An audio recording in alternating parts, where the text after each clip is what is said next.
बहुत पैशनेटली इस बात का जिक्र कर रहे थे कि साहब आतंकवादी और आतंकवादियों के जनाजे और उसमें नमाज पढ़ी जाती है और सब टोपी वाले होते हैं। तो सर लेकिन इसी देश की हकीकत है ना कि जो आतंकवादी थे, मुंबई के जो गुनहगार थे, उनको इसी देश के मुसलमानों ने अपने यहाँ की जमीन मयस्सर नहीं होने दी थी सर।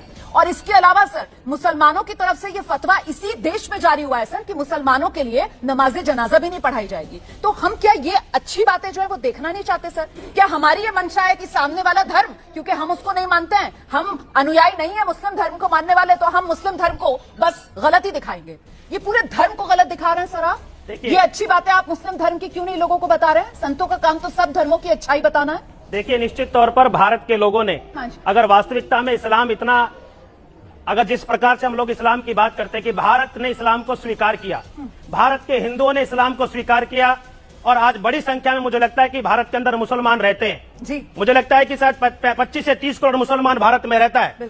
और हमारे ही देश के मंत्री राजनाथ सिंह की तरफ से जब आईएसएस का खतरा पूरी दुनिया पर था, तब ये खड़े होकर बात कही गई थी कि हमारे देश का मुसलमान जो है उसका आईएसएस जैसे आतंकवादी संगठनों से कोई लेना देना नहीं। आपको ध्यान है ना सर, एक समय में बड़ा हवा बनाया जा रहा था कि साहब ये आईएसएस वाले और हिंदुस्तान पे पता नहीं कितना बड़ा खतरा आ गया है ना?